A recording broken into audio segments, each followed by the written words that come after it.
All right, hi everyone. Just wanted to do a quick little change of format for the game week recap. Um, I think this week I just wanted to do something different because sometimes the writing content can be a little stale.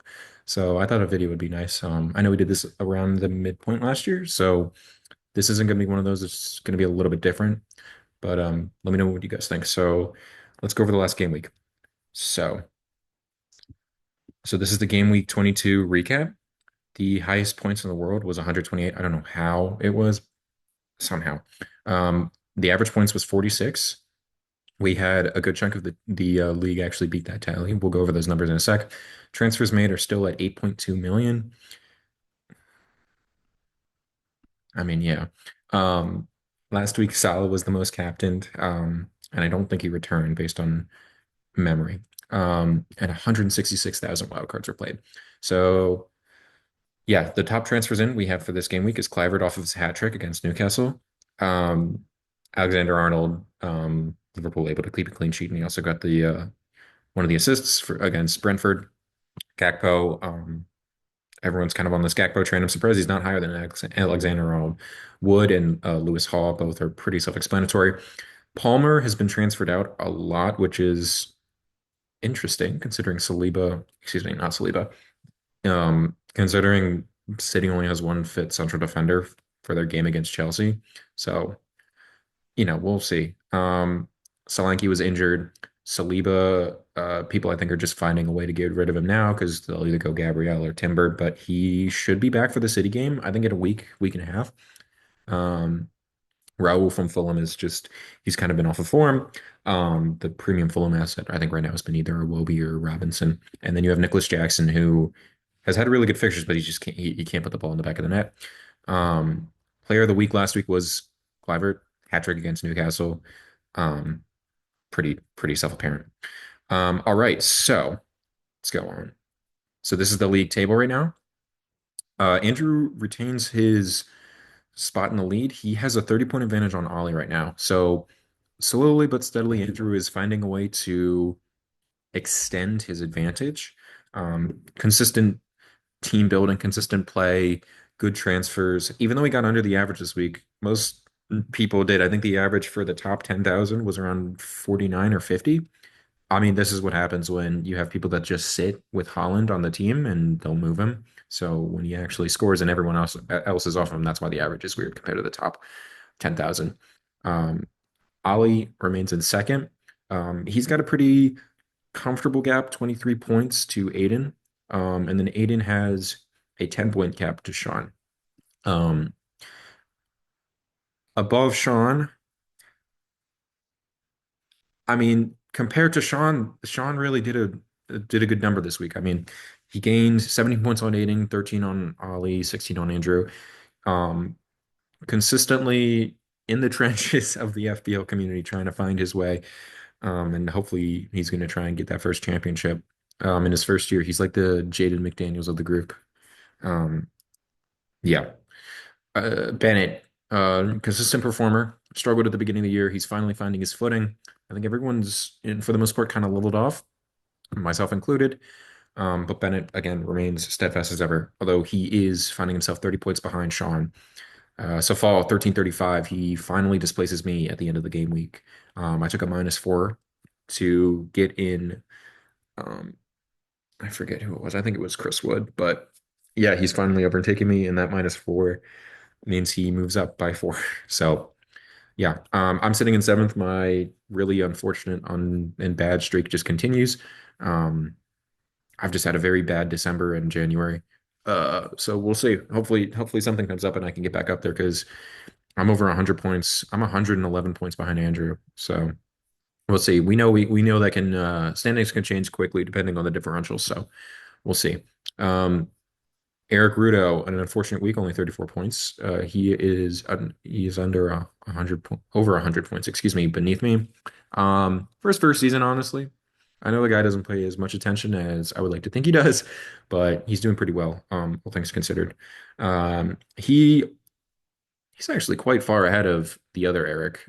So Eric 1 is now comfortably ahead of Eric 2, even though Eric 2 gained 22 points on him. He still finds himself what is that, like 20 something, 29 maybe? Uh 39. My math is not very good.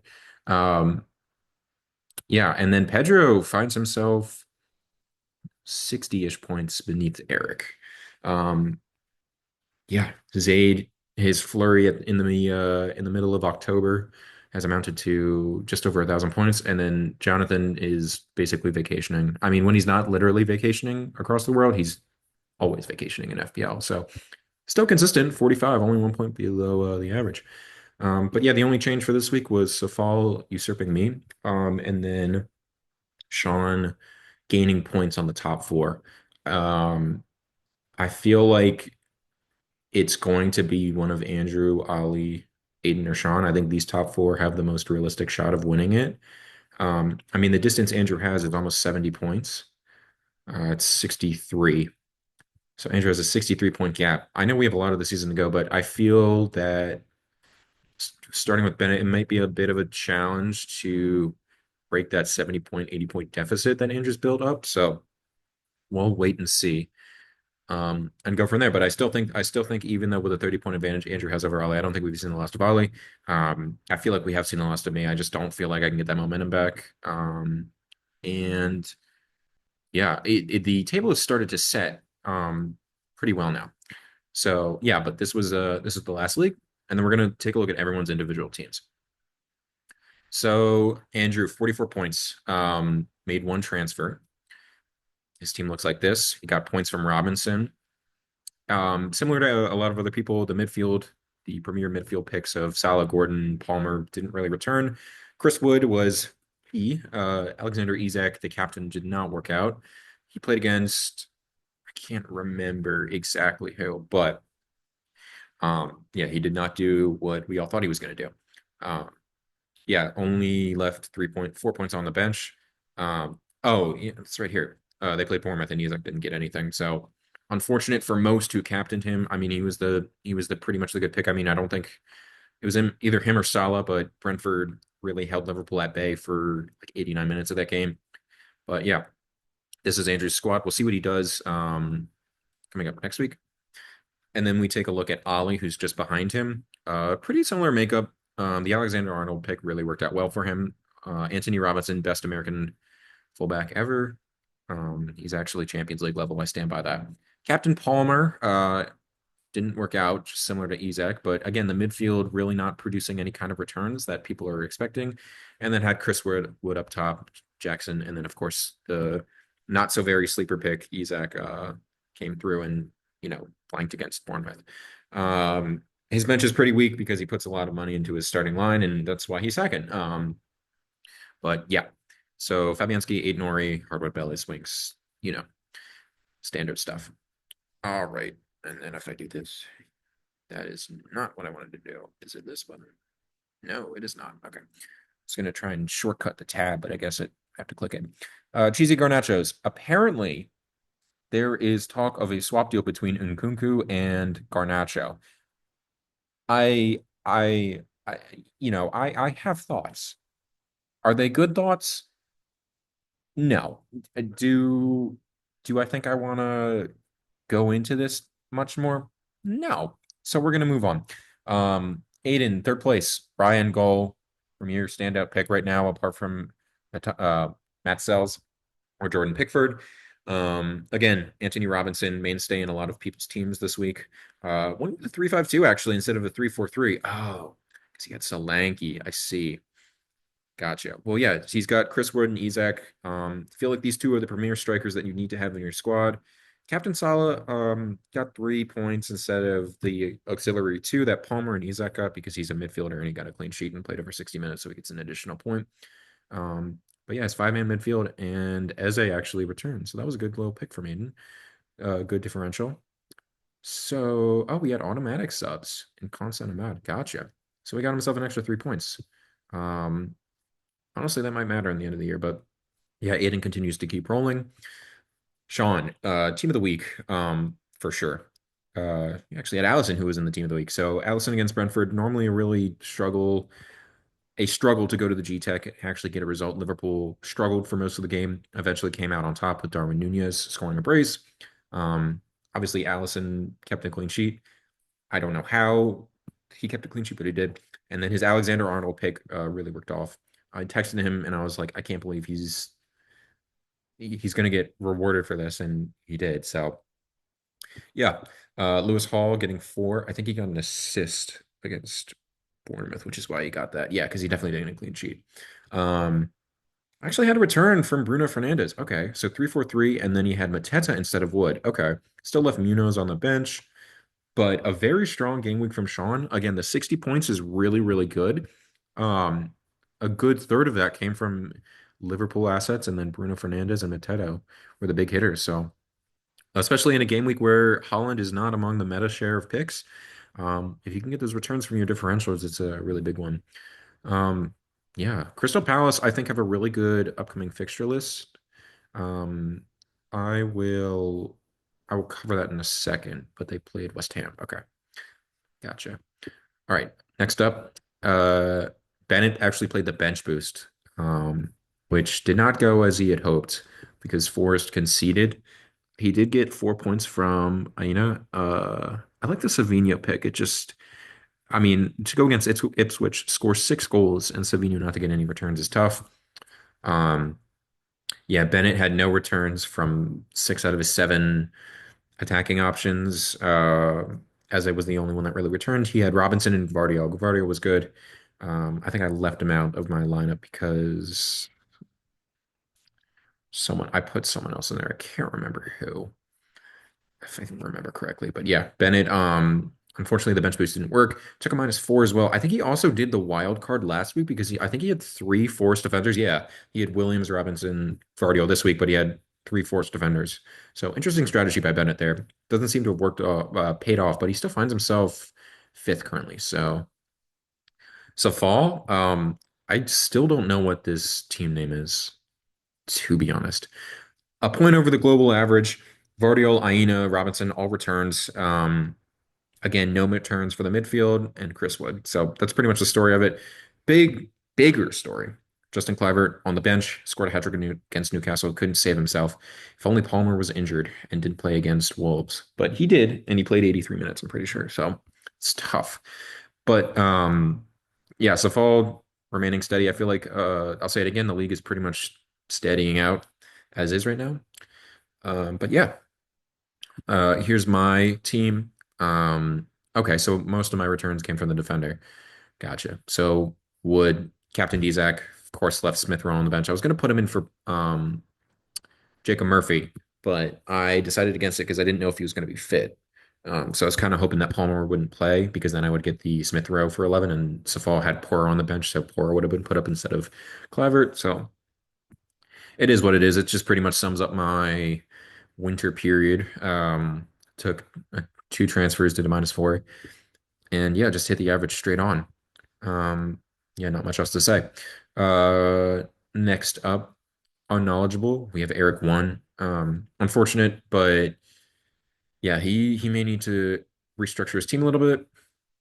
Alexander Arnold came in clutch.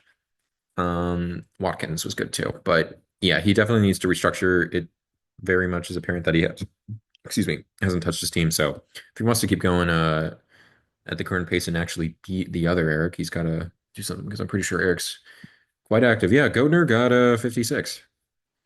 I don't know what he means by Goatner, but I mean, yeah, sure. Had Holland, interesting. Captain Holland actually got away with it. So 24 points from his forward line, not including Nicholas Jackson, so that makes it 26. Had a return from Bruno Fernandes, and then he had Virgil for the clean sheet over Trent, which is an interesting Liverpool asset. And then has Anthony Robinson, as anyone really should, to be honest. So Eric with a strong 56 points, only missing out by 4 points on the team of the week for PSBB. Then we have Pedro with 45, just one below the average, a 4.33. Had Bruno Guimaraes. Wow, okay. Bruno, Salah, Watkins, no returns. Captain Salah, like a smart individual, to be honest. And then Alexander Arnold, again, was the big hitter for him. Yeah, that's Pedro's team. All right, and this is Zaid. Yes, this is Zaid. Um, Alexander Arnold, 46. So hit the average, had the exact same points as me. Joachim Anderson. Okay. I like that pick actually. And had Holland and Calvert-Lewin. Calvert-Lewin did score against Spurs. Spurs are ass. Imagine losing to Everton. Couldn't be us. We definitely didn't draw them at home. But yeah, Zayd, 46 points at the average right on the mark. And then last, but certainly not least, we have the Dar Whizzlers. Again, on vacation mode. Uh oh, he got injured. Oh, okay. I'm pretty sure this guy is dating a Love Island presenter. Like I'm not I feel like I've seen a Daily Mail tweet about that. So maybe that's why I got injured. Um, but yeah, Alexander Arnold, the Darwin pick and the Holland pick, that's crazy. I can't believe he got one less point than me, but he had like three double-digit returns. Damn. Okay. Having Trippier in the squad is so funny, and having Walker in the squad after like the day he got transferred to AC Milan is also super funny. Um, but yeah, wow, that is hilarious. Anyway, Jonathan may be last, but remains forever first in our hearts. Okay. Now for the final part, we're going to focus on the upcoming fixtures. On Saturday, these are Eastern time. Yeah, obviously. Bournemouth Forest should be a good game, actually. I know Bournemouth are very, very strong at home, beat City, beat Chelsea, beat um, Arsenal, beat Spurs at home. Um, and then they just came off of that 4-1 win against Newcastle up at St. James's. So they might have not beaten Chelsea at home. They might have drawn them or something. Maybe they beat them at home. I don't really remember, but I know they've been strong. Brighton Everton should be a really interesting match. I have a sneaking suspicion that Everton are going to win 2-0. I don't know why, but I feel like I just remember like the second game of the season, like a couple of years ago, where West Ham went to Brighton and like got drubbed, but eventually still won 3-1. So I feel like it was like a Bowen and Antonio like show off on that one. So I feel like Everton might get a result from that, but should be an entertaining game no less. Liverpool Ipswich. This fixture provides Salah with probably the easiest captaincy in the of the year.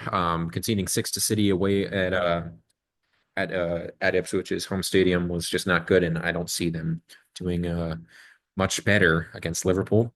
Southampton Newcastle should be a Newcastle sweep really.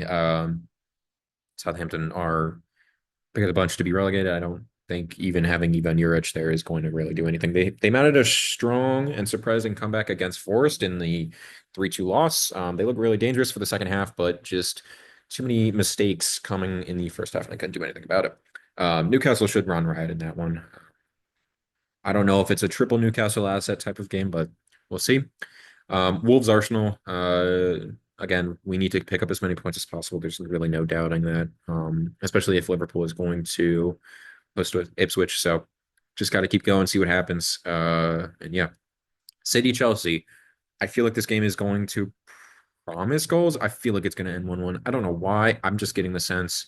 I feel like a Palmer penalty and then like a set piece off of a free kick to like Rigo Lewis or something is going to give City a goal. But it'll be an interesting game. Chelsea are pretty open at the back. Their personnel is very attacking. City obviously in a supple form, but did come with the 6-0 thrashing of Ipswich, but then they lost to PSG 4-2. So defense has been their problem. We'll see if Pep can shore it up against Chelsea, but who knows? It might be another version of like a Palmer revenge game or something.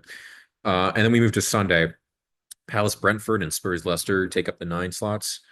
Um, that should be a good contest. Spurs Leicester surprise has gotten the USA allocation. Palace Brentford should be a lot better. It's an informed Palace against a Brentford side struggling with injuries, but is always tough to break down.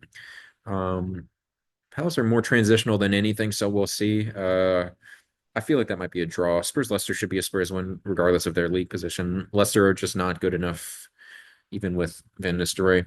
Vardy might get something there, so he might be a good differential. I don't trust Tottenham's high line, especially with Archie Gray. But like I said, with the other fixtures, we'll see. Aston Villa, West Ham, that should be a good game. Villa were picked apart for 65 minutes against us. West Ham with Potter should hopefully try and move the ball on the front foot. I know Andre Onana should be injured for this game because he came off against us and immediately had to be subbed off. So if he is fit and active for that, I'd be surprised and then Fulham Man United. That'll be an interesting game. I feel like I remember Amit's or Garnacha scoring the winner in that game a couple of years or a year ago, or me banking on Bruno Fernandes a year ago to like get good points on this matchup, and then he didn't or something. But this is a tricky fixture because Fulham in form are one of the best mid-block teams in the league. I don't know how United respond.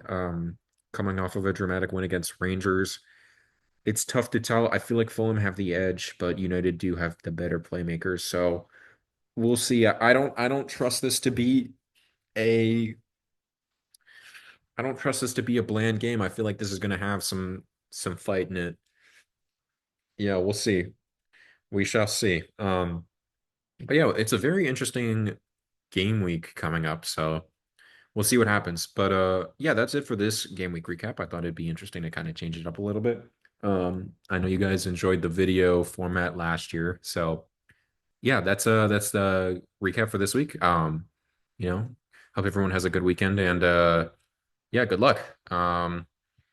Yeah, hope Kansas City doesn't win the AFC Championship again because my God,